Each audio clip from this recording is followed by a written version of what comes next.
절씩 교독한 후에 마지막 절은 합독하도록 하겠습니다. 안식일에 예수께서 한 바리새인 지도자 집에 떡 잡수시러 들어가시니 그들이 엿보고 있더라. 주의 앞에서 수종병. 예수께서 대답하여 율법 교사들과 바리새인들에게 이르시되 안식일에 병 고쳐주는 것이 합당하냐 아니하냐. 그들이 잠잠하거늘 예수께서 그 사람을 다루다가 고쳐 보내시고 또 그들에게 이르시되 너희 중에 누가 그 아들이나 소가 우물에 빠졌으면 안식일에라도 곧 끌어내지 않겠느냐 하시니 그들이 이에 대하여 대답하지 못하니라.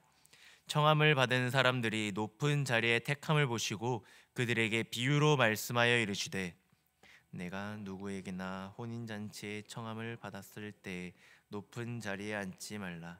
그렇지 않으면 너보다 더 높은 사람이 청함을 받은 경우에 너와 그를 청한 자가 와서 너더러 이 사람에게 자리를 내주라 하리니 그때 내가 부끄러워 끝자리로 가게 되리라.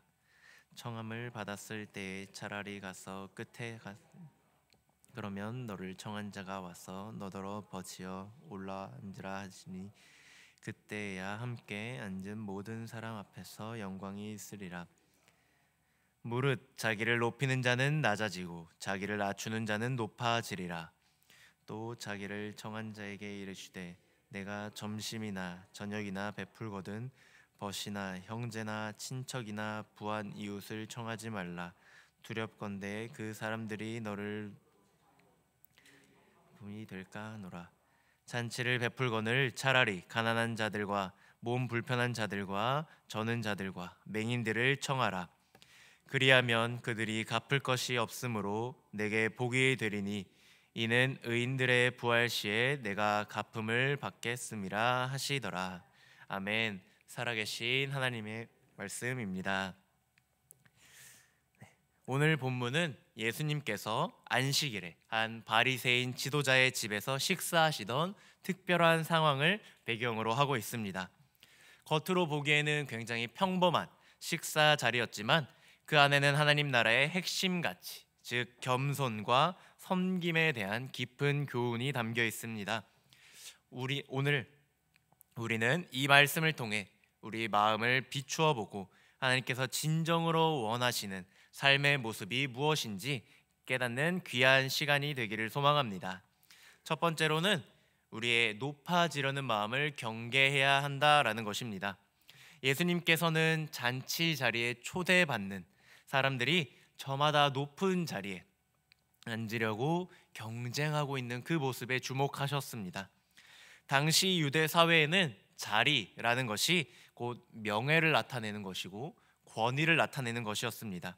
그러기에 사람들은 좋은 자리에 앉으려고 좋은 자리를 차지하기 위해 은근한 경쟁을 펼치고 있었습니다. 이러한 인간의 속성을 꿰뚫어 보신 예수님께서는 흥미로운 비유를 통해서 중요한 교훈을 전달하고 계십니다. 스스로 높은 자리에 앉은 사람이 주인이 나타나 이 사람에게 자리를 내어 주십시오라고 말하면 부끄러움을 당하며 더 가장 낮은 자리에 내려가야 할 수 있습니다. 그러나 낮은 자리에 앉은 사람은 주인이 와서 친구여 더 높은 자리로 올라가십시오라고 말할 때 모든 사람 앞에서 영광을 받게 될 것입니다 라는 이 비유는 단순히 잔치 자리에서의 처신에 대해 이야기하고 있는 것이 아닙니다. 예수님께서 우리의 그 마음 깊은 곳에 뿌리내린 높아지려는 욕망, 인정받고 싶어하는 갈망을 지적하신 것입니다. 세상적인 성공과 명예를 추구하는 것은 인간의 자연스러운 본능일 수 있지만 이런 욕망이 도를 넘어서서 지나치며 교만으로 이어져 하나님 관계를 멀어지게 하고 공동체 안에서 불화를 일으킬 수도 있습니다. 그렇기에 우리는 항상 겸손한 마음으로 자신을 낮추고 하나님의 은혜를 구해야 합니다. 우리의 능력과 지혜, 우리가 가진 모든 것은 하나님께서 주신 선물임을 우리가 기억하고 겸손히 하나님의 뜻에 따라 살아가는 것이 참된 지혜일 것입니다. 스스로 높아지려 하기보다는 하나님과 사람들 앞에서 겸손히 섬길 때 하나님께서 우리를 높여주실 것입니다. 둘째로는 우리는 진정한 섬김의 대상이 누구인지를 깨달아야 합니다. 예수님께서 잔치를 베푸는 사람에게 또 다른 교훈을 주고 계십니다. 내가 점심이나 저녁 잔치를 베풀거든 내 친구나 내 형제나 내 친척이나 부유한 이웃을 부르지 말라. 혹시 그들이 너를 다시 초대하여 내게 갚을까 염려함이라. 잔치를 베풀거든 가난한 자들, 몸이 불편한 자들, 다리 저는 자들, 맹인들을 불러라. 그리하면 그들이 내게 갚을 것이 없으므로 내게 복이 있을 것이다. 의인들의 부활의 때에 내가 갚음을 받을 것이다. 예수님의 이 말씀은 당시 사회의 통념을 완전히 뒤집어 버리는 파격적인 가르침입니다. 사람들은 보통 자신에게 도움이 될 만한 사람, 자신에게 호의를 베풀 수 있는 사람들을 초대하며 서로 교류하며 지냈습니다. 그러나 예수님께서는 그렇게 하지 말고 아무것도 갚을 수 없고 가난하고 연약한 사람들을 초대하라 라고 말씀하셨습니다. 그 이유는 무엇일까요? 바로 그들을 섬기는 것이 하나님이 기뻐하시는 진정한 섬김이기 때문입니다.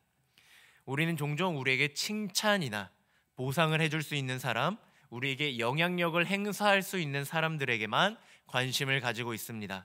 그러나 예수님께서는 진정으로 섬겨야 할 대상, 그 대상은 바로 우리 주변에 소외되고 어려운 이웃이라고 말씀하고 계십니다. 그들에게 베푸는 사랑과 섬김은 인간적인 보상, 그것을 기대할 수 없을지라도 하나님께서는 의인들의 부활의 때에 반드시 갚아주실 것이라는 약속을 하고 계십니다. 그러기에 우리들은 이 섬김의 동기를 잘 생각해 봐야 합니다.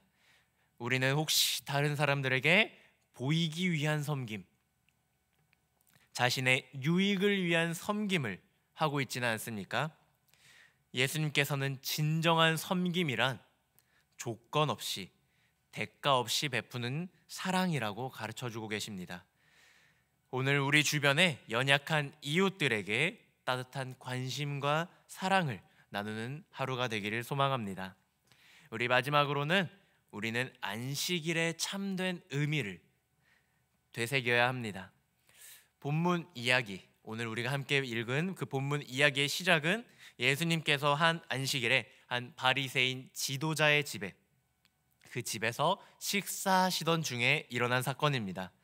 예수님 앞에 수종병 걸린 사람이 있었는데 바리새인들은 안식일에 병을 고치는 것은 율법에 어긋난 것, 율법을 어기는 것이다 라고 생각을 했습니다. 하지만 예수님께서는 그들의 생각을 아시고 너희 중에 누가 자기 아들이나 소가 우물에 빠졌으면 안식일에라도 당장 끌어내지 않겠느냐 라고 질문을 하시며 생명을 살리는 것이 안식일의 본래 정신에 부합한다, 안식일의 원래 의미다 라고 말씀을 하셨습니다. 이 사건은 우리에게 형식적으로 겉으로 율법 준수에 얽매여서 하나님의 사랑과 긍휼을 놓치지 않도록 경계해야 함을 보여주고 있습니다. 안식일은 하나님 안에서 참된 안식을 누리고 이웃을 사랑하며 섬겨야 하는 날입니다. 율법의 그 문자적인 해석에 갇혀 생명을 살리는 일, 사랑을 실천하는 일을 외면해서는 안 됩니다.